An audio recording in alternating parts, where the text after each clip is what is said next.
Hello, welcome to the recap of day 1 of World Rapid.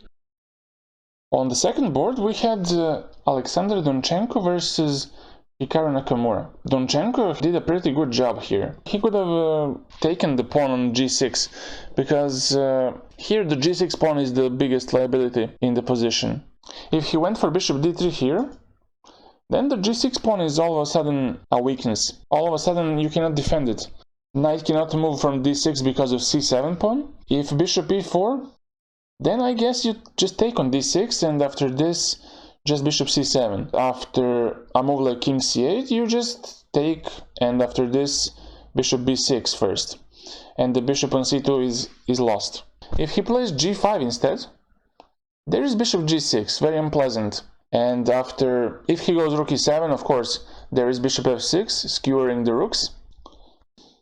If something like this happens, then you can just take. And with this g-pawn on the board, it's not easy for black to organize a defense. But instead, Donchenko plays a move king g1.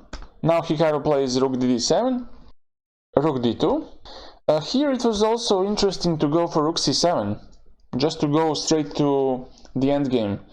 Rook c7, bishop d6, and after, let's say this, bishop c7 takes, king f2. With an extra pawn, but it's always tricky to assess this because the pawn is on the light square, and maybe it's winning, maybe it's not, because the king gets too active, and I'm not sure about the evaluation. But probably when you create a passed pawn on the on the king side, you might be able to get something. The bishop cannot move from f7 to capture a pawn, because then in that case g6 pawn hangs, and I think those pawns will be too strong to handle on the king side. And then white bishop can just sacrifice itself for the b pawn, but in the meanwhile the pawns are just going to be advancing so much. So he played rook d2, which was also okay, bishop e4, and now bishop h3, which was a mistake. A move like rook d4 was good, trying to stop knight f5, which was the point of bishop e4, to get knight f5 and to somehow organize a counterplay. And if rook e7, then rook a1, and after, just to prove the point of rook a1, if he goes rook d8, then there is rook e4. And after this, bishop g2. And all of a sudden, the knight is lost on e4. So black would have to go for something like rook e5, but that's just not gonna work out as well, because the e pawn is very strong, and black has to give up his knight. Here, bishop h3 was played, but now after knight f5, Hikaru slowly consolidates the position. We have moves like this, rook e2, bishop f3, and now going back to c2.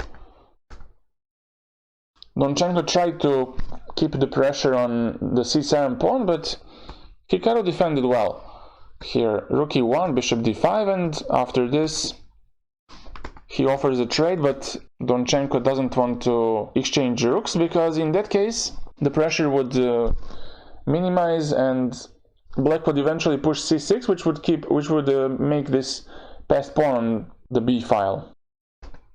Now king c8 was played, and now there was a very nice move in this position. Can you find it? Please stop the video and try to find the move that is just brilliant in this position. Donchenko played rook d1 here, but what was a possibility here was to play rook c6. Targeting the g6 pawn, black cannot take on c6, because after bc he's going to lose this rook eventually, because black has to step away from the rook a8 checkmating threat. For example, he has to play something like this, but then just take the rook, and it's just a winning position for white. If you don't take on c6, then the g6 pawn hangs, and black is in a big trouble. Knight e7 is impossible because of the hanging rook on d7, so the g6 pawn is just hanging in that case. But Donchenko didn't play this.